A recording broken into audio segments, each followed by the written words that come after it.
Hello friends, welcome to Krishna tutorial. Friends, मेरा नाम है कृष्णा और हम पढ़ रहे हैं एक बहुत ही इम्पोर्टेंट चैप्टर जो है linear equations in two variables from maths 1 of 10th class Maharashtra board. Friends, इस चैप्टर से आप एक्सपेक्ट कर सकते हैं approximately 12 marks in your board exam. तो फ्रेंड्स, डेफिनेटली चैप्टर काफ़ी इंपॉर्टेंट है from the exam point of view. तो चलिए स्टार्ट करते हैं। और एक बात फ्रेंड्स, क्या आपको फ्रैक्शन वाले साइमल्टेनियस इक्वेशंस को सॉल्व करना डिफ़िकल्ट लगता है? और अगर हाँ, तो फ्रेंड्स ये वीडियो आपकी इस डिफ़िकल्टी को पूरी तरह सॉल्व कर देगा। तो फ्रेंड्स, आज हम पढ़ने वाले हैं एग्जाम्पल 6 फ्रॉम क्वेश्चन नंबर 2। और फ्रेंड्स, इस क्वेश्चन में हमें क्या करना है, हमें सॉल्व करना है कि नहीं साइमल्टेनियस इक्वेशंस को। तो फ्रेंड देखिए, यह है दो साइमल्टेनियस इक्वेशंस जहाँ पे आपको वेरिएबल की जो कोएफिशिएंट है वो दिया है यहाँ पे फ्रैक्शन के फॉर्म में।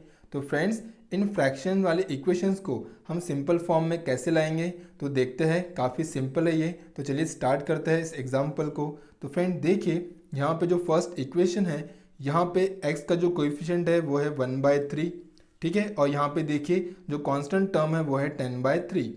सेकंड इक्वेशन में फ्रेंड्स y का कोएफिशिएंट है 1/4 और यहाँ पे जो कांस्टेंट टर्म है वो है 11/4। तो फ्रेंड्स, सबसे पहले हम इन दोनों इक्वेशंस को सिंपल फॉर्म में लेके आएंगे और उसके लिए हम क्या करेंगे, इक्वेशन 1 को मल्टीप्लाई करेंगे किससे, 3 से। और क्यों 3 से फ्रेंड्स, क्योंकि देखिए यहाँ पे डिनोमिनेटर में 3 है और यहाँ पे डिनोमिनेटर में 3 है।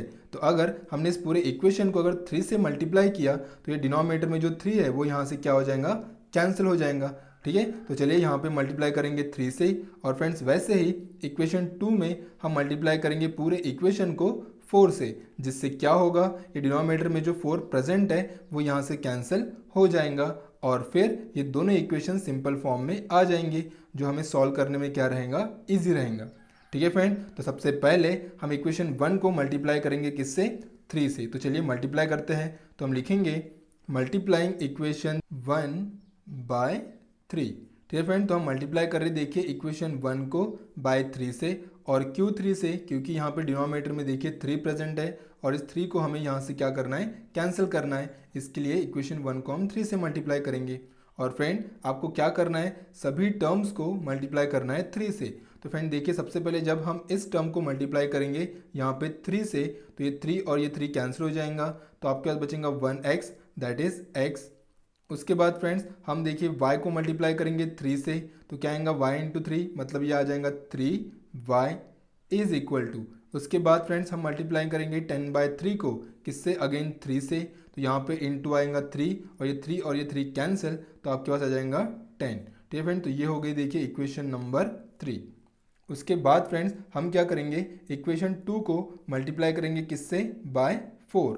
और क्यों 4 से, क्योंकि देखिए यहाँ पे डिनोमिनेटर में 4 है और हमें इसे कैंसिल करना है। तो हम लिखेंगे मल्टीप्लाइंग इक्वेशन 2 बाय 4। और फ्रेंड्स, आपको सभी टर्म्स को 4 से मल्टीप्लाई करना है। तो फिर सबसे पहले हम 4 को मल्टीप्लाई करेंगे 2x से। सो 4 इंटू 2 ये हो जाएगा 8x। देन फ्रेंड्स अगेन आप यहाँ पे मल्टीप्लाई करेंगे इंटू 4। तो देखिए ये 4 और ये 4 यहाँ पे कैंसिल हो जाएगा। तो आपके पास बचेगा 1 into y, that is y is equal to 11/4 को हम मल्टीप्लाई करेंगे अगेन यहाँ पे 4 से। तो 4 और 4 कैंसिल और आ जाएगा 11, ठीक है फ्रेंड। तो देखिए यह है आपकी इक्वेशन नंबर 4। तो देखिए फ्रेंड्स, अब यहाँ पे दोनों इक्वेशन से क्या आ चुके हैं, सिंपल फॉर्म में आ चुकी है। अब फ्रेंड्स आप इन्हें सॉल्व कर सकते हैं बाय यूजिंग एलिमिनेशन मेथड या फिर सब्स्टिट्यूशन मेथड। तो फ्रेंड्स देखिए, दोनों मेथड काफ़ी सिंपल हैं, हम किसी भी एक मेथड से इसे सॉल्व कर सकते हैं। तो फ्रेंड्स हम इसे सॉल्व करेंगे बाय यूजिंग एलिमिनेशन मेथड। तो फ्रेंड्स एग्जैक्टली क्या करेंगे हम एलिमिनेशन मेथड में, हम किसी एक वेरिएबल को क्या करेंगे, यहाँ पे एलिमिनेट करेंगे। आप x को भी एलिमिनेट कर सकते हैं या फिर y को भी। तो फ्रेंड्स अगर देखिए आपको x को एलिमिनेट करना है तो आपको क्या करना पड़ेगा, x के कोएफिशिएंट्स को लाना पड़ेगा सेम दोनों इक्वेशंस में। तो देखिए यहाँ पे फोर्थ इक्वेशन में x का कोएफिशिएंट है 8, तो यहाँ पे थर्ड इक्वेशन में आपको x का कोएफिशिएंट क्या लाना पड़ेगा, 8। और उसके लिए आपको इक्वेशन 3 को मल्टीप्लाई करना पड़ेगा 8 से, ठीक है फ्रेंड्स। तो आप ऐसे कर सकते हैं, x को एलिमिनेट कर सकते हैं या फिर फ्रेंड्स आप y को भी एलिमिनेट कर सकते हैं। देखिए यहाँ पे y का कोएफिशिएंट है 1 और यहाँ पे y का कोएफिशिएंट है 3, तो फ्रेंड्स अगर आपने इक्वेशन 4 को अगर यहाँ पे 3 से मल्टीप्लाई कर दिए तो यहाँ पे आ जाएगा 3y, और फ्रेंड्स देखिए फिर कोएफिशिएंट आ जाएंगे इक्वल, तो फिर हम y को क्या कर सकते हैं, एलिमिनेट कर सकते हैं। तो फ्रेंड्स हमारे लिए इजी क्या रहेगा, y को एलिमिनेट करना इजी रहेगा, क्योंकि यहाँ पे हमको बहुत ही सिंपल नंबर से मल्टीप्लाई करना है। यहाँ पे आपको 8 से मल्टीप्लाई करना पड़ेगा टू एलिमिनेट x, तो उससे अच्छा हम y को क्या करेंगे, एलिमिनेट करेंगे बाय मल्टीप्लाइंग इक्वेशन 4 बाय 3। ठीक है फ्रेंड, तो देखिए हम क्या करने वाले हैं, यहाँ पे मल्टीप्लाई करेंगे, मल्टीप्लाइंग इक्वेशन 4 बाय किससे, बाय 3 से, और क्यों, क्योंकि हमें y को क्या करना है, एलिमिनेट करना है। तो फ्रेंड्स 3 से मल्टीप्लाई करने के बाद ये आएगा 8 into 3 which is equal to 24x, then 3 into y, ये आ जाएगा plus 3y is equal to 3 into 11, ये आ जाएगा 33। फ्रेंड्स आपको क्या करना है, पूरे टर्म्स से मल्टीप्लाई करना है। ठीक है, तो फिर ये हो गया इक्वेशन नंबर 5।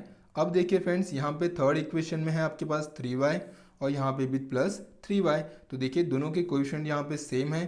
तो फ्रेंड्स अब हम यहाँ पे क्या कर सकते हैं, इसे एलिमिनेट कर सकते हैं बाय सब्ट्रैक्टिंग। तो चलिए इससे अभी सब्ट्रैक्ट करेंगे, तो हम क्या करेंगे, सब्ट्रैक्ट करेंगे इक्वेशन 3 को फ्रॉम इक्वेशन 5। तो हम लिखेंगे सब्ट्रैक्टिंग किसे, इक्वेशन 3 फ्रॉम कहाँ से, इक्वेशन 5, फ्रॉम इक्वेशन 5। ठीक है फ्रेंड्स, तो क्या कर रहे हैं हम, y को एलिमिनेट करना है हमें, और उसके लिए हम इक्वेशन 3 को 5 से क्या करेंगे, सब्ट्रैक्ट करेंगे। तो यहाँ पे देखिए हमने लिखा है फ्रॉम इक्वेशन 5, तो पहले हमें लिखना पड़ेगा इक्वेशन 5, तो यहाँ पे आएगा 24x plus 3y is equal to 33। उसके बाद हम लिखेंगे इक्वेशन 3 को, तो ये आएगा x plus 3y is equal to 10।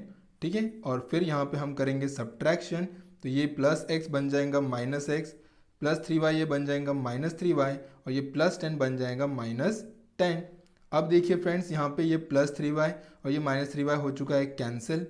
अब इसके बाद ये आएगा 24 माइनस x, तो 24 माइनस x ये कितना आएगा, ये आएगा 23x।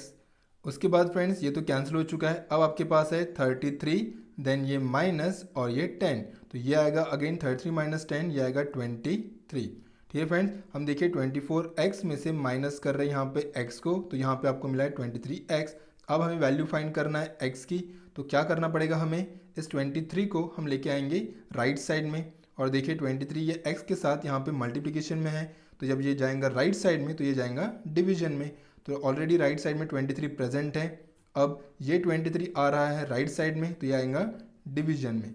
तो फ्रेंड्स अब पता है हमें 23/23 ये आएगा इसका answer x is equal to 1।